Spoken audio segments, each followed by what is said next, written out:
Shri Komatireddy Rajagopal Reddy. Government school పోతలకు ఎవరు కూడా interest చూపిస్తలేదు.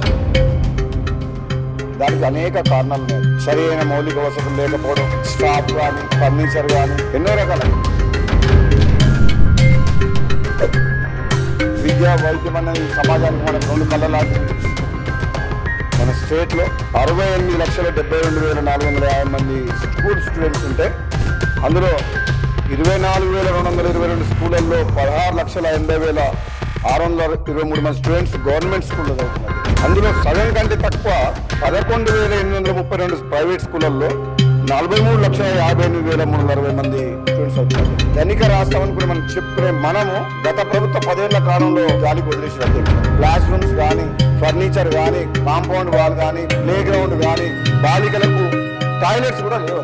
అక్కడ 100 మంది స్టూడెంట్స్ ఉంటారు, ఒకటే టీచర్ అధ్యక్ష.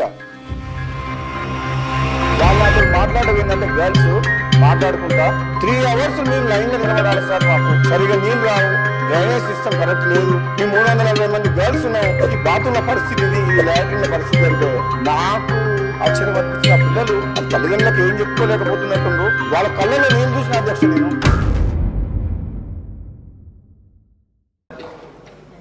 శ్రీ కోమటిరెడ్డి రాజగోపాల్ రెడ్డి.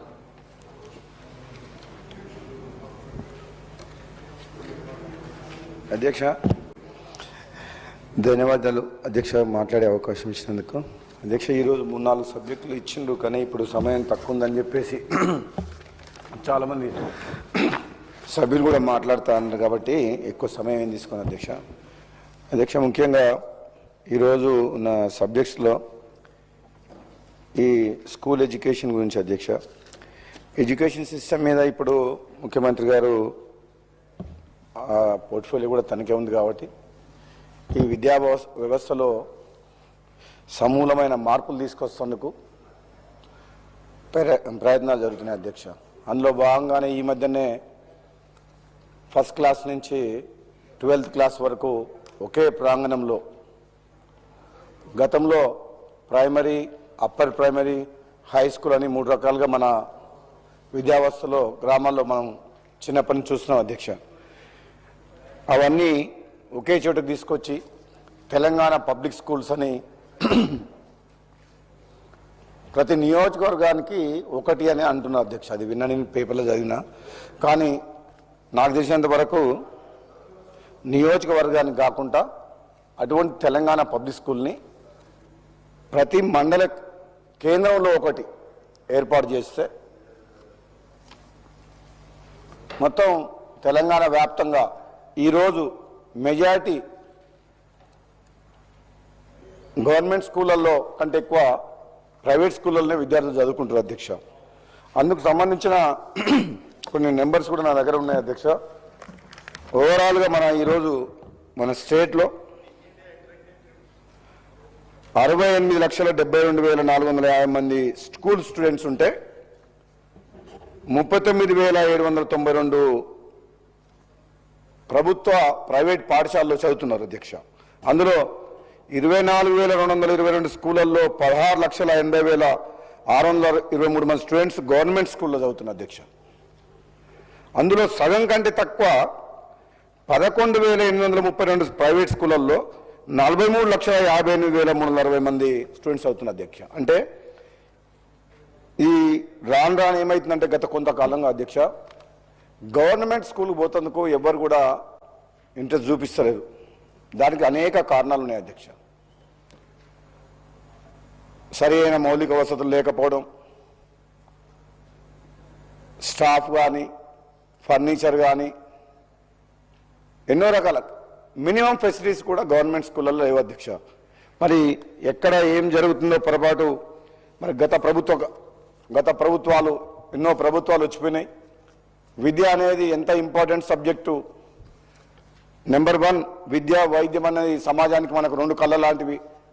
అటువంటి విద్యని మరి 80 సంవత్సరాల స్వాతంత్రం వచ్చిన తర్వాత కూడా ఈ రోజు కూడా అధ్యక్ష నా నియోజకవర్గంలో, మునుగోడు నియోజకవర్గంలో primary, upper primary, high schools కలిసి 330 స్కూల్స్ ఉన్నాయి అధ్యక్ష. మొత్తం స్టూడెంట్స్ 9,750 మంది స్టూడెంట్స్ ఉన్నారు అధ్యక్ష. అంటే యావరేజ్గా ప్రతి స్కూల్లో 30 మంది ఉన్నారు. చాలా బాధాకరం అధ్యక్ష. ఇప్పుడు కూడా మన తెలంగాణ వచ్చిన తర్వాత కూడా మిగులు బడ్జెట్ తోటి హైదరాబాద్ రాజధానిగా వచ్చిన తెలంగాణలో ధనిక రాష్ట్రం అనుకుని మనం చెప్పుకునే మనము ఈ తెలంగాణ వచ్చిన తర్వాత అన్ని రంగాల్లో పేదలకు న్యాయం జరుగుతుంది, ముఖ్యంగా విద్య వైద్యం విషయంలో పేదలందరికీ న్యాయం జరుగుతుందని చెప్పి భావిస్తున్న తరుణంలో గత ప్రభుత్వ 10 ఏళ్ల కాలంలో నిజంగా ఈ 2 విషయాల్ని గాలికి వదిలేసారు అధ్యక్ష.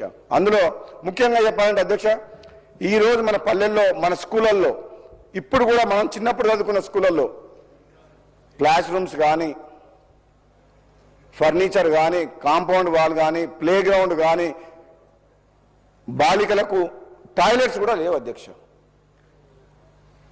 ఒక్కొక్క టీచర్ ఉన్న స్కూల్స్ సింగిల్ టీచర్ విధానం ఉంది అధ్యక్ష. ఒకటే టీచర్ ఉంటాడు, ఫస్ట్ క్లాస్ నుంచి 5th క్లాస్ కాదు. నాకు ఇంతవరకు అర్థం కాలే. అక్కడ 100 మంది స్టూడెంట్స్ ఉంటారు, ఒకటే టీచర్ అధ్యక్ష. ఒకటే టీచరు ఆ స్కూల్ మొత్తం రన్ చేస్తారు అధ్యక్ష. నేను ప్రభుత్వానికి మీ ద్వారా ముఖ్యమంత్రి గారికి నా విజ్ఞప్తి ఏంటంటే అధ్యక్ష, ఈ సింగిల్ టీచర్ ఉన్న ప్రైమరీ స్కూల్స్ని ప్రీ స్కూల్స్గా కన్వర్ట్ చేయాలి అధ్యక్ష. ప్రీ స్కూల్గా కన్వర్ట్ చేస్తే నర్సరీ ఎల్కేజీ యూకేజీ వరకు ఆ స్కూళ్ళు అప్పుడున్న ఇన్ఫ్రాస్ట్రక్చర్ సరిపోద్ది అధ్యక్ష. రిమైనింగ్ ఇప్పుడు మనం ఏదైతే అనుకుంటున్నామో ప్రభుత్వం ఆలోచిస్తుందో సరౌండింగ్లో నియరెస్ట్లో మేజర్ విలేజ్లో ఎక్కడైతే క్లస్టర్ స్కూల్గా ఏర్పాటు చేసి 1వ తరగతి నుంచి 12వ తరగతి వరకు ఇంటర్మీడియట్ విధానం తీసేసి 11th 12th క్లాస్ పెడతా అంటారు. కాబట్టి అది చాలా మంచి ఆలోచన. ముఖ్యమంత్రి గారు విద్యాశాఖ మంత్రిగా ఉన్నారు కాబట్టి ఆ పోర్ట్ఫోలియో నిర్వహిస్తున్నారు కాబట్టి దాన్ని కూడా సమూలమైన మార్పులు తీసుకురావాలని చెప్పి తెలంగాణ విద్యారంగంలో ఆ తెలంగాణ పబ్లిక్ స్కూల్లో ప్రతి మండల కేంద్రంలో ఒకటి మామూలుగానైతే ఇప్పుడున్న పరిస్థితుల్లో అధ్యక్ష ఈ లెక్కల ప్రకారం చూస్తే గవర్నమెంట్ స్కూల్స్ కానీ కాలేజీలు కానీ కంటే ఎక్కువ ప్రైవేట్ దగ్గరనే ఎక్కువ స్ట్రెంత్ ఉంది అధ్యక్ష. అంటే దాన్ని బట్టి అర్థమవుతుంది అధ్యక్ష, మనం సమాజంలో 75% మధ్యతరగతి పేదవాళ్ళు ఉంటారు అధ్యక్ష. వాళ్లకు విద్య వైద్యం అందించాల్సిన బాధ్యత మన ప్రభుత్వం మీద ఉంది. కానీ ఈరోజు రివర్స్ ఉంది అధ్యక్ష. 75% పీపుల్ ప్రైవేట్ స్కూళ్ళలోకి పోతుండ్రు, ప్రైవేట్ కాలేజీలకు పోతుండ్రు. 25% మాత్రమే గవర్నమెంట్ స్కూళ్ళలో గవర్నమెంట్ కాలేజీలో చదువుతుండ్రు. వైద్య రంగంలో కూడా అంతే ఉంది అధ్యక్ష. కాబట్టి దీన్ని ప్రభుత్వం సీరియస్గా తీసుకొని తెలంగాణ పబ్లిక్ స్కూల్స్ని పెద్ద ఎత్తున ఒకటి కాదు మండలానికి ఒక 3-4 స్కూల్ చేసినా కానీ రాబోయే రోజుల్లో ప్రైవేట్ స్కూల్కు ఎవరు కూడా పంపించారు అధ్యక్ష.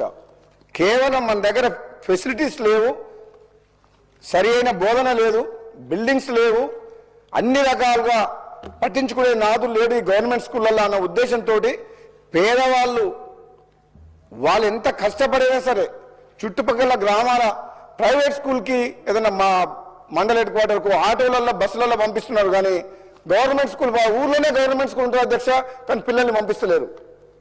నేను చాలా స్కూల్లో ట్రై చేసే స్కూల్ టీచర్స్ లేరు, స్టాఫ్ లేరు, క్లాస్ రూమ్స్ లేవు, బెంచెస్ లేవు. ఏం చేయలేక వాళ్ళు విలేజ్ దగ్గర వెళ్ళి 12 కిలోమీటర్లు చిన్న చిన్న పిల్లల్ని పంపిస్తారు అధ్యక్ష. నేను మా మున్గోడు నియోజకవర్గం చూస్తే గవర్నమెంట్ స్కూల్లో 200-300 మంది హై స్కూల్లో ఉంటే అదే ప్రైవేట్ స్కూల్ ఉంటే 2000 మంది స్టూడెంట్స్ ఉంది అధ్యక్ష. అంటే దాని అర్థమైంది, గవర్నమెంట్ స్కూళ్ళల్లో సరైన వసతులు లేవు, ఉన్నామా తిన్నామా తెల్లారిందా అన్నట్టే ఆ విధంగా నడుస్తుంది తప్పితే సీరియస్గా ఎడ్యుకేషన్ మీద గవర్నమెంట్ ఫోకస్ చేయాలి అధ్యక్ష. ఇప్పుడున్న పరిస్థితుల్లో ముఖ్యంగా మనం అన్ని సంక్షేమ పథకాలు పెడుతున్నాం, ఎన్నో రకాలుగా మనం పేదలకు అండగా ఉండాలనుకుంటాం. కానీ వాళ్ళకి విద్య విషయంలో మనం మొదటి నుంచే వాళ్ళ ఫౌండేషన్ స్ట్రాంగ్ చేస్తే వాళ్ళ కాళ్ళ మీద వాళ్ళు నిలబడితే ఎక్కడైనా వాళ్ళు చదువుకొని ప్రపంచవ్యాప్తంగా ఉద్యోగాలు వ్యాపారాలు ఏదో ఒకటి చేసుకొని బతారు అధ్యక్ష. ఒక వీక్ ఫౌండేషన్ ఉంటుంది. మనం మంచి ఎడ్యుకేషన్ ఇవ్వకపోతే, క్వాలిటీ ఎడ్యుకేషన్ ఇవ్వకపోతే చిన్నప్పటి నుంచి వాళ్ళకు స్పోర్ట్స్లో కూడా గేమ్స్లో కూడా ఒక ఫిజికల్ ఫిట్నెస్ కూడా ఇంపార్టెంట్. కాబట్టి వాటి మీద మనం ఫోకస్ చేయాలి అధ్యక్ష. అదేవిధంగా అధ్యక్ష హాస్టల్స్ విషయానికి వస్తే అధ్యక్ష, ఉదాహరణకు మా మున్గోడు నియోజకవర్గంలో 18 హాస్టల్స్ ఉన్నాయి అధ్యక్ష. KGBV girls hostels 6, BC residential Mahatma Jyotirao Phule girls hostel 1, boys 1, minority residential school boys hostel 1, ST residential hostel 1, SC residential school girls 1, boys 1, 2, Telangana residential general Choutuppal అంటే మీకు తెలుసు అధ్యక్ష, సర్వెల్ ఇది మనం ఉమ్మడి ఆంధ్రప్రదేశ్లో 1970s పివి నరసింహారావు ఆధ్వర్యంలో అప్పటి ముఖ్యమంత్రి గారు ఆధ్వర్యంలో పెట్టిన సర్వెల్ స్కూల్ అందరికీ తెలుసు. అదేవిధంగా తెలంగాణ మోడల్ స్కూల్ ఎడ్యుకేషన్ అని చెప్పి 418 ఉన్నాయి అధ్యక్ష. ఎంత బాధాకరమైన విషయం అంటే అధ్యక్ష, నేను ఆల్మోస్ట్ అన్ని ఒకదాని తర్వాత 18 హాస్టల్స్ పోయినా అధ్యక్ష. పర్సనల్గా విజిట్ చేసిన హాస్టల్లో ఫెసిలిటీస్ ఎట్లున్నాయి. ఒక్కొక్క రెసిడెన్షియల్ హాస్టల్లో గర్ల్స్ బాయ్స్ దాంట్లో 300 to 400 మధ్యన ఉన్నారు అధ్యక్ష. అంటే అక్కడ పోయినప్పుడు నిజంగా కేజీబీబీ మరియు కూడా ఫస్ట్ నేను విజిట్ చేసిన అధ్యక్ష, 360 మంది గర్ల్స్ ఉంటే 8 బాత్రూమ్లు 8 లాట్రిన్లు ఉన్నాయి అధ్యక్ష. వాళ్ళు నాతో మాట్లాడడం ఏంటంటే గర్ల్స్ మాట్లాడుకుంటా 3 hours మేము లైన్లో నిలబడాలి సార్, మాకు సరిగా నీళ్ళు రావు, డ్రైనేజ్ సిస్టమ్ కరెక్ట్ లేదు, మేము 360 మంది గర్ల్స్ ఉన్నాం, ఈ బాత్రూమ్ల పరిస్థితి ఇది, ఈ లాట్రిన్ల పరిస్థితి అంటే నాకు ఆశ్చర్యం అనిపించింది. ఆ పిల్లలు వాళ్ళ తల్లిదండ్రులకు ఏం చెప్పుకోలేకపోతున్నట్టుండ్రు. వాళ్ళ కళ్ళలో నీళ్ళు చూసిన అధ్యక్ష నేను. డైనింగ్ హాల్ లేదు, కిచెన్ సరిగా లేదు, టాయిలెట్స్ లేవు, డ్రైనేజ్ సిస్టమ్ లేదు. డార్మెటరీ ఏదైతే డార్మెటరీ ఉందో అదే క్లాస్ రూమ్ డే టైంలో నైట్ టైంలో డార్మెటరీ. ఫ్యాన్స్ లేవు, ఫర్నిచర్ లేదు, మెష్ లేదు, దోమలు ఉన్నాయి, గ్రౌండ్ లేదు, ఇది చెప్పుకుంటూ పోతే నేను చెక్ లిస్ట్ తయారు చేసిన అధ్యక్ష. ఒక 15 రకాల సమస్యలు ఏదైతే ఉండాలనో గర్ల్స్, పేద తల్లిదండ్రులు, కూలికో నాలుకో బయటోళ్ళు, వ్యవసాయ కూలీలో చిన్న చిన్న ఉద్యోగాలు చేసుకునే వాళ్ళు పిల్లల్ని హాస్టల్లో మన గవర్నమెంట్ మన మీద నమ్మకంతో వేసిపోయిండు. నిజంగా అక్కడ హాస్టల్ వాడేనడితే నాకేం తెలియదు అంటది. 360 మంది ఉన్న హాస్టల్లో ఒక కుటుంబంలో మన పిల్లల్ని 2 పిల్లలు ఉంటే భార్య భర్తలు నాకు ఎంత అలర్ట్గా ఉండి వాళ్ళని మానిటరింగ్ చేస్తాం అధ్యక్ష. 360 మెంబర్స్ గర్ల్స్ ఉంటే వాళ్ళని పట్టించుకునే నాదుడే లేదు. మన గవర్నమెంట్ మెస్ ఛార్జీలు 40% పెంచింది, కానీ మానిటరింగ్ లేకపోవడం వల్ల క్వాలిటీ పెరగలే. వాళ్ళు ఏమంటే పని ఏమంటే నేను అందరిని పిలిచి మాట్లాడినా, మాకు 9,500 రూపాయలు శాలరీ ఉంది, మాకు సరిపోవట్లేదు, మేము ఇన్ని గంటలు పని చేస్తున్నాం, మా శాలరీ 9,500 సార్ మాకు వచ్చేది నెలకు అని చెప్పి ఆ మహిళలు వంటగదిలో పనిచేసేటోళ్ళు, అసిస్టెంట్స్, స్వీపర్స్ మినిమం మాకు 15,000 శాలరీ ఇప్పేయండి అంటున్నారు అధ్యక్ష. మరి అటువంటి స్టూడెంట్స్ని మనము ముఖ్యంగా గర్ల్స్ని టేక్ కేర్ చేయాలంటే వాళ్ళే సంతోషంగా లేనప్పుడు వాళ్ళు ఏం సర్వీస్ చేస్తారు అధ్యక్ష. కాబట్టి ప్రభుత్వం రెసిడెన్షియల్ హాస్టల్స్ విషయంలో మా దగ్గరనే 18 ఉన్నాయంటే ఓవరాల్గా నాకు తెలిసి ఒక్కొక్క నియోజకవర్గానికి 17-18 హాస్టల్స్ ఉన్నాయంటే దాదాపు 1800 ఉంటాయి అధ్యక్ష. దాదాపు 10 లక్షల మంది స్టూడెంట్స్ ఉండే అవకాశం ఉంది అధ్యక్ష. ఈ రకంగా ఈ రోజున్న విద్యా వ్యవస్థలో అన్నిటికంటే ఇంపార్టెంట్ అధ్యక్ష మన పిల్లల ఆరోగ్యం, వాళ్ళ చదువు, వాళ్ళ పోషకాహారం విషయంలో ఈ ప్రభుత్వం పేద విద్యార్థుల విషయంలో ఎఫోర్డబిలిటీ ఎంతమందికి ఉందో అధ్యక్ష, నాకు తెలిసినంత వరకు ఈ కార్పొరేట్ హాస్పిటల్లో, కార్పొరేట్ స్కూల్లో చదువుకునే స్తోమత, తల్లిదండ్రులకు చదివించే స్తోమత ఓ 10 to 15%, మ్యాక్సిమం 25%, అంతకంటే ఎక్కువ ఉండరు అధ్యక్ష. మరి ఆ 75% పేద కుటుంబాలకు పిల్లలకు ఈ చదువు అందించాల్సిన బాధ్యత ప్రభుత్వం మీద ఉంది అధ్యక్ష. ఇది మరి ఈసారి బడ్జెట్లో మన ఫైనాన్స్ మినిస్టర్ గారు బట్టి విక్రమార్క గారు మరి మరి నాకు తెలిసిన ఇన్ఫర్మేషన్ ఏంటంటే ఓవరాల్గా 3,24,000 కోట్ల బడ్జెట్లో నెంబర్ 1 ప్రయారిటీ చేయాల్సిన విద్యకు అత్యంత తక్కువ, అంటే 29 రాష్ట్రాల్లో తక్కువ బడ్జెట్ కేటాయించిన విద్య కేటాయించిన స్టేట్ తెలంగాణ స్టేట్ అధ్యక్ష. 8.2% పెట్టిందంట. 8.2%. నేను అదే అంటున్నా అధ్యక్ష, ఎందుకో ఎక్కడనో పొరపాటు జరుగుతుంది. 80 ఏళ్ల స్వాతంత్రం వచ్చిన తర్వాత ప్రభుత్వ బడులు, ప్రభుత్వ ఆసుపత్రుల్లో మన పిల్లలు చదువుకునే పరిస్థితి, పేదలు హాస్పిటల్ పోయే పరిస్థితి లేదు అనే విషయం మన అందరికీ తెలుసు అధ్యక్ష. ఎంత పేదవారైనా సరే, ఆస్తులు అమ్ముకునైనా సరే, ఆపద వస్తే ఆరోగ్యం ఖరాబ్ అయితే ప్రైవేట్ హాస్పిటల్ పోతారు, కానీ అదే గవర్నమెంట్ హాస్పిటల్ పోవాలంటే గత్యంతరం లేని తప్పనిసరి పరిస్థితులు పోతున్నారు తప్పితే నిజంగా వాళ్లకు 100% క్వాలిటీ ట్రీట్మెంట్ దొరుకుతుంది, ప్రాణాలు కాపాడుకుంటామన్న నమ్మకం మాత్రం ఇప్పటికి కూడా మన ప్రభుత్వం కల్పించలేకపోయింది. మా చౌటుప్పల్ హాస్పిటల్ అధ్యక్ష ఎవరు డాక్టర్లు ఉన్నాయి అధ్యక్ష, దాంట్లో పనిచేసే గవర్నమెంట్ డాక్టర్లే ప్రైవేట్ క్లినిక్లు ఉన్నాయి వాళ్ళకు. ఇక్కడికి వచ్చిన వాళ్ళకు వాళ్ళు చెప్తారు ఇక్కడ మంచిగా కాదు, ఏం లేదు, ఏం స్కానింగ్ కాదు, మీరు అక్కడ పోరని చెప్తారు. మరి ఏం చట్టమో, గవర్నమెంట్ హాస్పిటల్లో పని చేసుకుంటా, గవర్నమెంట్ జీతం తీసుకుంటా, మళ్ళీ ప్రైవేట్గా వాళ్ళు ఈ విధంగా ప్రభుత్వం. నేను చెప్తున్నా అధ్యక్ష, 2.5 సంవత్సరాలు అయింది మన కాంగ్రెస్ పార్టీ ప్రభుత్వం వచ్చి, ప్రజాప్రభుత్వం. గత ప్రభుత్వం ఎన్నో ఆశలు లేపింది. తెలంగాణ ఇచ్చిన కాంగ్రెస్ పార్టీ కాదని కేసీఆర్ గారి మాటలు నమ్మి 2 సార్లు ఓటేసి గెలిపిస్తే, కానీ ఏ ఒక్కరి జీవితాల్లో, పేద ప్రజల జీవితాల్లో మార్పు మాత్రం రాలేదు అధ్యక్ష. కాంట్రాక్టర్ల కోసం డిజైన్ చేసి వాళ్ళు చెప్పిన డిజైన్ల ప్రకారం వాళ్ళు చెప్పిన ప్రాజెక్టులు అప్పులు తీసుకొచ్చి రాష్ట్రాన్ని అప్పులపాలు చేశారు, కానీ పేదవాళ్ళ విషయంలో మాత్రం నిజంగా గ్రాస్ రూట్ లెవెల్లో ఉన్న పేదవాళ్ళకు మాత్రం తెలంగాణ రాష్ట్రం వచ్చిన తర్వాత వాళ్ళ ఆశలు నెరవేరలేదు, వాళ్ళ కష్టాలు పోలేదు అధ్యక్ష. కాబట్టి అధ్యక్ష, ఈ విషయంలో మీ ద్వారా గౌరవ ముఖ్యమంత్రి గారికి ఈ విద్యా వ్యవస్థ మీద ఇంకా సమయం కేటాయించి గ్రాస్ రూట్ లెవెల్లో జరుగుతున్న మన కార్యక్రమాలని మానిటరింగ్ సిస్టమ్ కూడా ఉండాలి అధ్యక్ష. మానిటరింగ్ లేకపోతే మనం ఎంత డబ్బు ఖర్చు పెట్టినా గవర్నమెంట్ కింద పేదలకు అందుతుందా, స్టూడెంట్స్ కానీ వాళ్ళంతా కరెక్ట్గా మానిటరింగ్ చేస్తుందా అనే సిస్టమ్ లేకపోతే అది కింద దాకా చేరాదు అధ్యక్ష. కాబట్టి అదొక్కటి చేయాలని మీ ద్వారా ప్రభుత్వాన్ని కోరుకుంటూ, మన ఉప ముఖ్యమంత్రి బట్టి విక్రమార్క గారికి కూడా, ఫైనాన్స్ మినిస్టర్ గారు కూడా ఇంకా మరొకసారి ఆలోచన చేయండి. ఎప్పటికైనా ఈ రోజు కాదు, మా నియోజకవర్గం మధ్యలో కావచ్చు, తెలంగాణ మొత్తంలో గ్రామీణ ప్రాంతాల్లో ఉన్న ప్రభుత్వ బడుల పరిస్థితి భయంకరంగా ఉంది.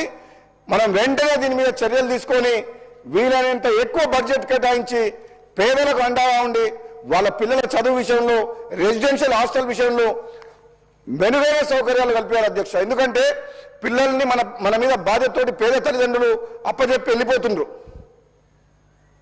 కానీ అక్కడ భయంకరమైన పరిస్థితులు అధ్యక్ష. నేను చెప్పిన స్కూల్లో నాకు బాగా అనిపించి మా తల్లిగారి పేరు మీద కోమటిరెడ్డి సుశీలమ్మ ఫౌండేషన్ పేరు మీద వెంటనే నేను కస్తూరిబా స్కూల్కి ఇంజనీర్లు పంపించి, మా స్టాఫ్ను పంపించి దాదాపు 2.5 కోట్లు ఖర్చు పెట్టి క్లాస్ రూమ్స్, 30 బాత్రూమ్లు, 30 లాట్రిన్లు, డైనింగ్ హాలు ఇవన్నీ ఒక స్కూల్ కట్టగలిగిన అధ్యక్ష. 100% ఏదైతే చెక్ లిస్ట్ తయారు చేసినామో ఒక 90 days ప్రోగ్రాంలో ఆ స్కూల్ని కంప్లీట్ చేయించినాం అధ్యక్ష. అదేవిధంగా నేను బట్టి విక్రమార్క గారికి ప్రత్యేకంగా నేను విజ్ఞప్తి చేస్తున్నా అధ్యక్ష, ఎడ్యుకేషన్ విషయంలో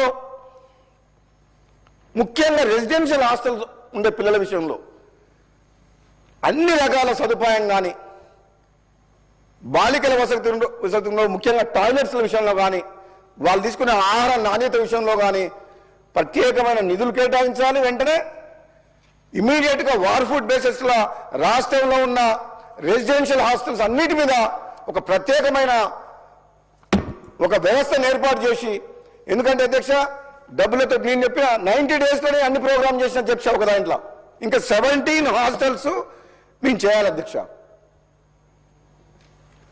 అదేవిధంగా అధ్యక్ష, మరొకసారి మీ ద్వారా ఈ పేద విద్యార్థుల కోసం అన్ని కులాల వారికి మెరిట్ స్టూడెంట్స్ని ఒక ఇంటర్నేషనల్ స్టాండర్డ్స్లో పెద్ద ఎత్తున మనము కార్యక్రమం చేపట్టి వాళ్ళని ముందుకు తీసుకుపోవాలని చెప్పి గౌరవ ముఖ్యమంత్రి రేవంత్ రెడ్డి గారి నాయకత్వంలో బట్టి విక్రమార్క గారు ఉప ముఖ్యమంత్రి గారు కలిసి ఇంటిగ్రేటెడ్ రెసిడెన్షియల్ స్కూల్స్ ఏదైతే తీసుకొచ్చారో అధ్యక్ష అది చాలా గొప్ప పథకం. దాదాపు 200 కోట్ల రూపాయలతోటి 20 ఎకరాలలో రాష్ట్ర వ్యాప్తంగా 100 నియోజకవర్గాల్లో 100 స్కూళ్ళు, అంటే దాదాపు ఒక స్కూల్లో 2500 మంది స్టూడెంట్స్, అంటే కొన్ని బాలులో కొన్ని బాలికై దాదాపు 2,50,000 మంది బాల బాలికలకు ఒక అంతర్జాతీయ ప్రమాణంతో ఇంటిగ్రేటెడ్ స్కూల్స్ నిర్మాణం చేపట్టడం అనేది ఇది నిజంగా ఒక చరిత్రలో మిగిలిపోయిన నిర్ణయం అధ్యక్ష. ఇది బహుశా దేశ చరిత్రలో కూడా ఏ రాష్ట్రంలో కూడా ఒకేసారి ఇంత పెద్ద ఎత్తున పేద విద్యార్థుల కోసం ఇటువంటి కార్యక్రమాన్ని చేపట్టడం మాత్రం నిజంగా అభినందనీయం, ప్రశంసనీయం. మీ ద్వారా ప్రభుత్వానికి, ముఖ్యమంత్రి గారికి, మన ఉప ముఖ్యమంత్రి గారికి నేను ఒక శాసనసభ్యునిగా మా నియోజకవర్గాన్ని కూడా, మున్గోడు నియోజకవర్గాన్ని కూడా 200 కోట్లతోటి స్కూల్ శంకుస్థాపన చేయడం జరిగింది. చాలా సంతోషంగా ఉన్నారు అధ్యక్ష. ఇటువంటి స్కూల్ ఒకవేళ వచ్చిన తర్వాత కంప్లీట్, రాబోయే రోజుల్లో కంప్లీట్ అయితే మాత్రం నిజంగా ఇటువంటి చిన్న చిన్న హాస్టల్స్ ఏదైనా ఉంటాయి, ఇప్పుడు మనం ఏదైతే మాట్లాడుకున్నామో 100 బాలులకు 100 బాలికలకు ఇస్తే అధ్యక్ష ఈ చిన్న చిన్న హాస్టల్స్ అవసరం లేదు పడవచ్చు. ఎందుకంటే ఇప్పుడు ఈ చిన్న చిన్న హాస్టల్స్ మెయింటైన్ చేయాలంటే కూడా కష్టమవుతుంది. కాబట్టి అదొక మంచి కార్యక్రమం అధ్యక్ష. ఆ విషయంలో నిజంగా ప్రభుత్వాన్ని నిజంగా అభినందిస్తున్న అధ్యక్ష. మంచి కార్యక్రమం అధ్యక్ష. అదేవిధంగా అధ్యక్ష, మీకు తెలుసు మా ఉత్తమ్ కుమార్ రెడ్డి గారు సోదరులు పక్కన ఉన్నారు, అయిపోయింది. ఇది ఇంపార్టెన్స్ అధ్యక్ష. అదే అది కూడా ఉన్నారు.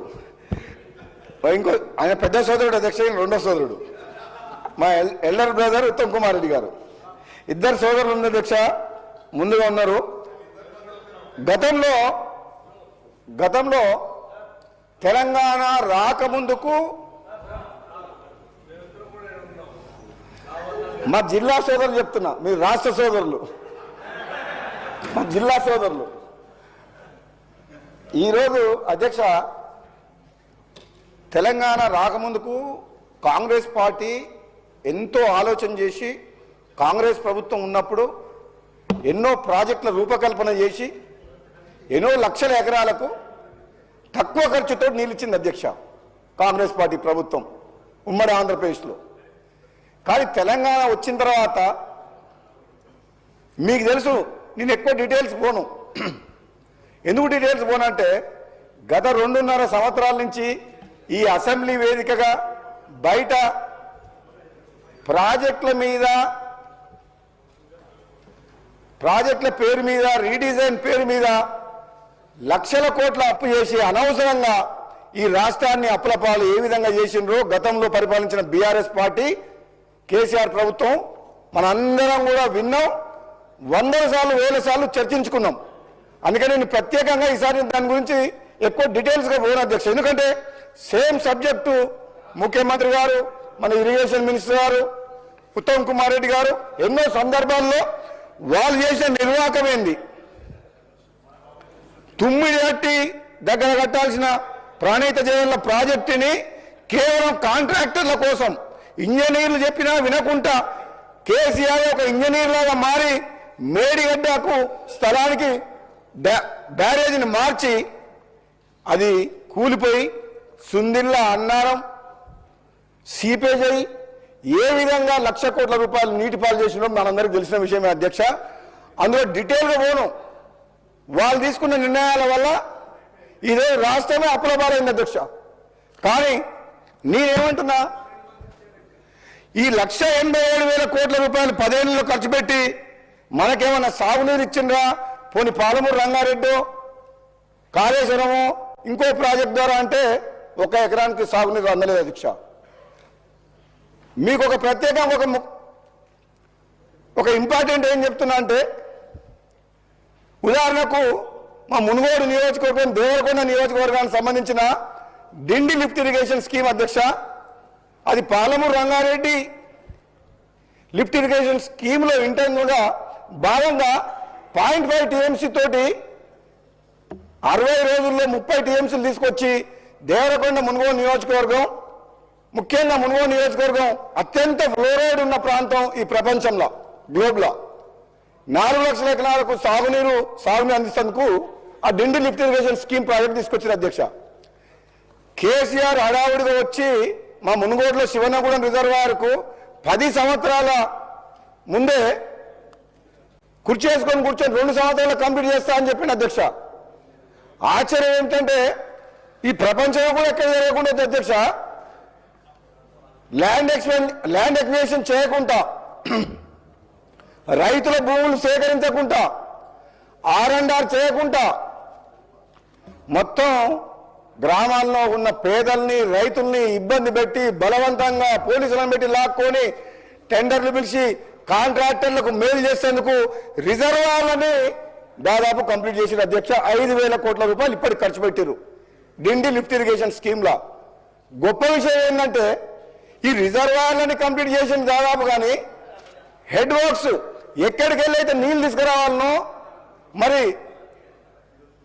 సోర్స్ తీసుకునే వాటర్ నార్లాపూరా, ఏదులనా, ఒట్టెమా, కర్వేలనా, ఎక్కడి నుంచి నీళ్ళు తీసుకురావాలనో డిసైడ్ చేయాలి అధ్యక్ష. ఇంత మహానుభావుడు గొప్ప మనిషి అంటే కేసీఆర్ గారు 5,000 కోట్లు హైయెస్ట్ రేట్ ఆఫ్ ఇంట్రెస్ట్ కు బ్యాంకుల నుంచి అప్పులు తీసుకొచ్చి కాంట్రాక్టర్లకు డబ్బులు ఇచ్చి రిజర్వాయర్లు కంప్లీట్ చేసి కానీ నీళ్ళు ఎక్కడికి వెళ్ళి తీసుకురావాలనో డిసైడ్ చేయలేదు.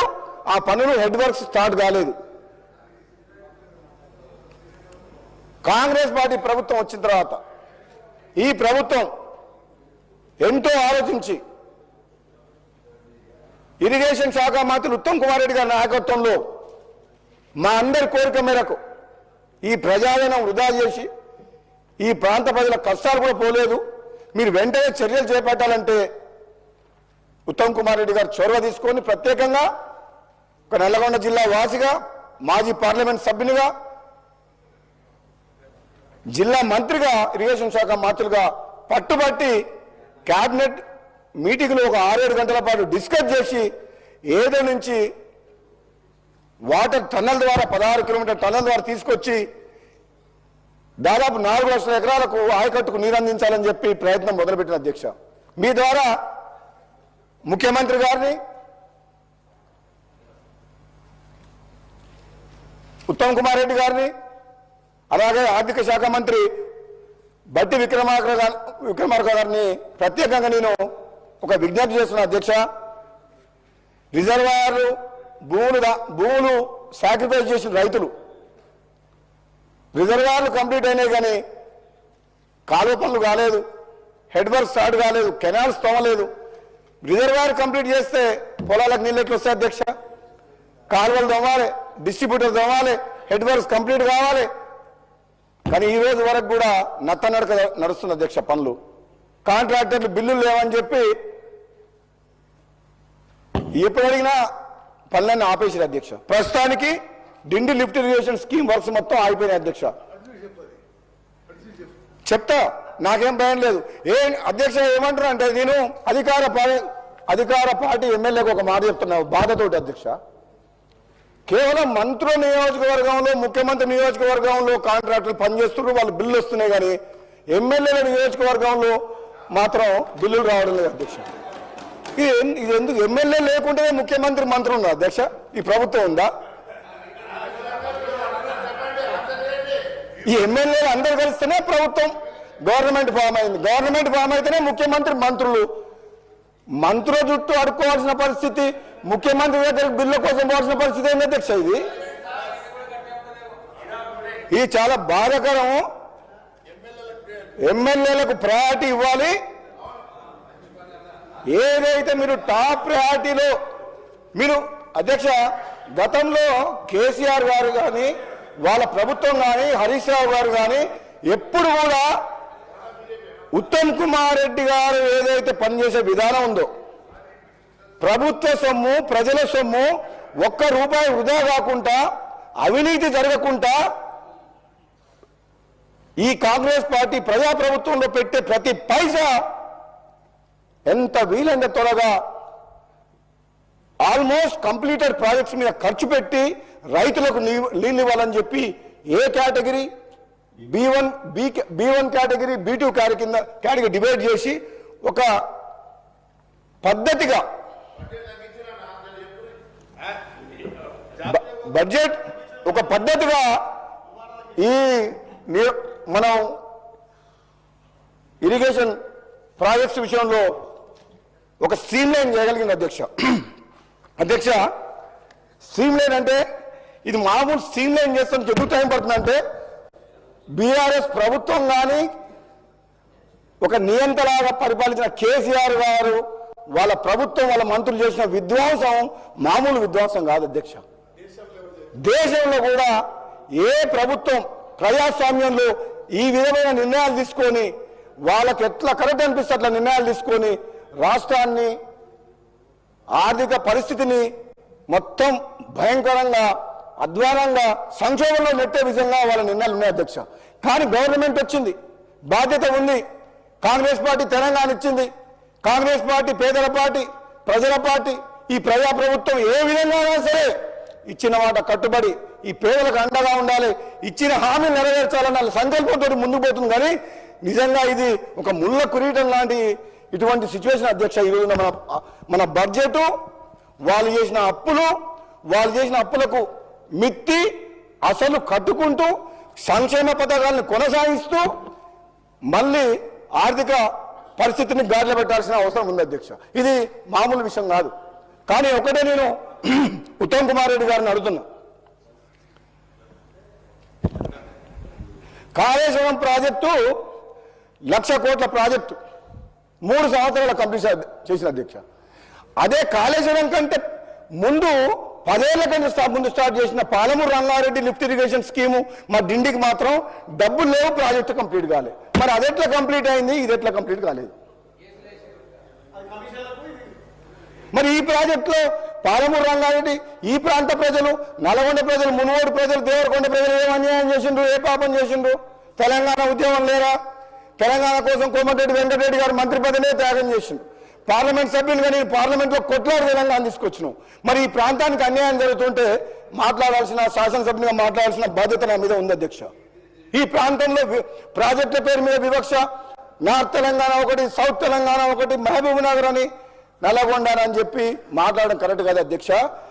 దేవరకొండ నియోజకవర్గం, మున్గోడు నియోజకవర్గం, ముఖ్యంగా మున్గోడు నియోజకవర్గం ఉన్న ఫ్లోరైడ్ ప్రపంచంలో ఎక్కడ లేదు అధ్యక్ష.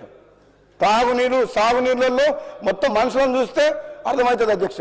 మరి అటువంటి నియోజకవర్గం గత కొన్నేళ్లుగా నిర్లక్ష్యానికి, అభివృద్ధికి నోచుకోకుండా ఉన్నది. కాబట్టి మరి ఈరోజు ఉత్తమ్ కుమార్ రెడ్డి గారు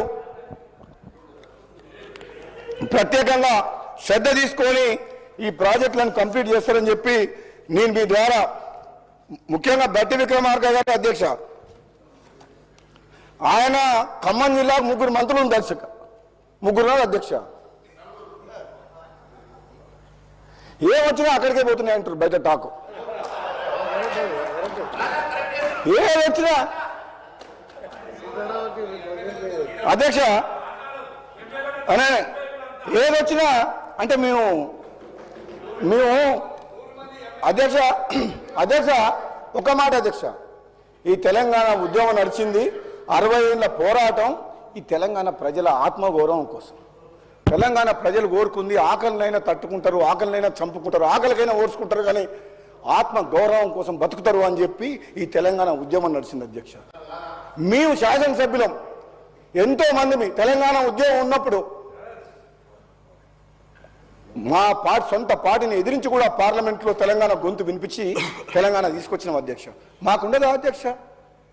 మమ్మల్ని ఎన్నుకున్న ప్రజలు, మాకు ఓటేసి గెలిపించిన ప్రజలు, ఎంపీగా ఎమ్మెల్యేగా గెలిపించినప్పుడు వాళ్ళు అడుగుతుంటే వాళ్ళకు న్యాయం చేయాల్సిన బాధ్యత శాసనసభ్యునిగా నా మీద ఉండదా అధ్యక్ష?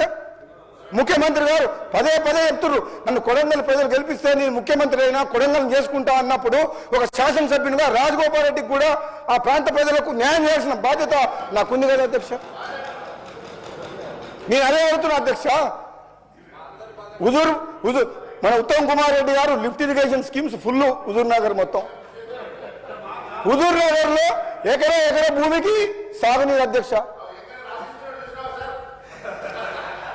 హుజూర్ నగర్ లో ఎకరానికి చిన్న లిఫ్ట్లు 5,000 ఎకరాలంటే ఒక లిఫ్ట్ పెడతారు అధ్యక్ష. మాకు లిఫ్ట్ లేదు, కాలువ లేదు, రిజర్వాయర్ లేదు, చెరువు లేదు, కుంట లేదు. ఏమనాలి అధ్యక్ష మేము మునుగోడు నియోజకవర్గ ప్రజలు? నన్ను ఎన్నుకున్న ప్రజలకు ఏం చెప్పాలి అధ్యక్ష? మాట్లాడే చేత కాదా నాకు? లేదంటే నేను ఏమన్నా ప్రలోభాలకు లొంగే వ్యక్తినా? ఎవరన్నా బెదిరిస్తే భయపడే వ్యక్తినా? దేనికి భయపడని వ్యక్తిని, ప్రలోభాలకు లొంగని వ్యక్తిని మన ప్రభుత్వం ఉండి శాసనసభ్యునిగా నా ప్రాంతానికి అన్యాయం జరుగుతుంటే నేను మాట్లాడకుండా ఉండడం నేరం అధ్యక్ష. నేను ఒకవేళ నేను ఆ ప్రాంత ప్రజలకు న్యాయం చేయలేనప్పుడు ఈ పదవిలో ఉండడానికి అనర్హుడు అధ్యక్ష. నేను 2.5 సంవత్సరాలు అయింది అధ్యక్ష. ఇది ఒక్కరోజు కాదు, 2.5 సంవత్సరాలు అయింది అధ్యక్ష. 2.5 సంవత్సరాలతోటి 2.5 సంవత్సరాల నుంచి బాధపడుతూ మనోరంజన చెందుతూ ఈరోజు అవకాశం వచ్చినప్పుడు మాట్లాడుతున్నా. ఇప్పటికైనా ప్రభుత్వం, ఉత్తమ్ కుమార్ రెడ్డి గారు ప్రభుత్వం చేసే విషయంలో మంచి పనులు చేసి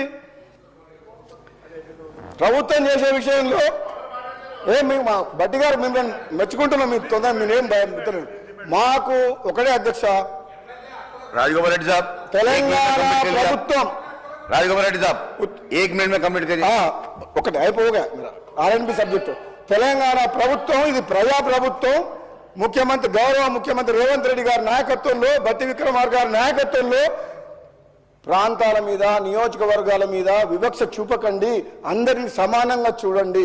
అందరూ మీ పిల్లలు అనుకోండి, మీ తమ్ముళ్ళు అనుకోండి, వాళ్ళు కూడా తెలంగాణ ప్రజలే అనుకోని అన్ని నియోజకవర్గాల వాళ్ళ మీద శ్రద్ధ పెట్టి ప్రయారిటీ బేసిస్ లో ఇంపార్టెన్స్ చూసి ఎక్కడైతే కరువు ఉందో, పీడిత ఉందో అక్కడ మీరు కాన్సన్ట్రేట్ చేసి అభివృద్ధికి నిధులు ఇచ్చి పనులు ఆగకుండా చేయమని చెప్పి మీ ద్వారా ప్రభుత్వాన్ని కోరుతున్నా అధ్యక్ష. లాస్ట్ అధ్యక్షగా అన్నిటికంటే నాకేం అవసరం లేదు అధ్యక్ష. లేదు పద్దుల మీద అధ్యక్ష, బ్రహ్మాండంగా ఈ ప్రభుత్వం గత ప్రభుత్వం కంటే 1000 రెట్లు పారదర్శకంగా, నిజాయితీగా పనిచేస్తుంది అధ్యక్ష. అందులో ఎటువంటి అనుమానం లేదు. కాంగ్రెస్ పార్టీ ప్రభుత్వం వచ్చిన తర్వాత రాష్ట్రంలో ఆర్థిక క్రమశిక్షణ కానీ